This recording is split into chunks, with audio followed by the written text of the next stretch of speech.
My name's Greg, and many of the area law firms offer introduction to investors as part of their incentive to attract startups. Is that wise for a startup entrepreneur to take that bait? All right, I think that's a good question. I think, yes, yes.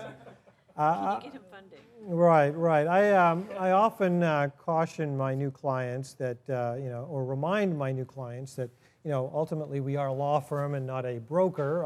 And so while we certainly do attempt to make those connections, and it's in our interest and our clients' interest to see our clients get funded, there's certainly no guarantees there, and we don't spend, half our day making, client investor introductions. Certainly, we have a deep network of relationships with investors and with entrepreneurs. I think firms in the Valley have, over time developed a culture of being either company-side firms or investor-side firms.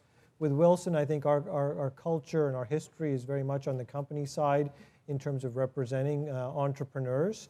But at the same time, by virtue of handling as many transactions as we do, we have relationships with investors as well. And we, if your counsel takes the time to really understand and get to know your business, they can see the right investments and the right fit, and make those connections and introductions, not on sort of a large high volume basis, but on a very targeted basis, so that you're being introduced to the right people that can potentially really help you, either through funding or just guidance.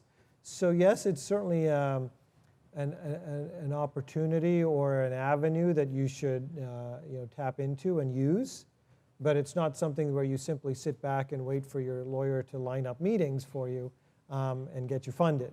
So I did have an investor once who I had made or a client where I had made a few introductions for him, and a few months later I called to see how things were going, and he said, well, I talked to the few people that you introduced to me, but I'm just waiting for additional leads from you. I said, well, that's probably not the right approach. So it's definitely part of the solution, but not the solution.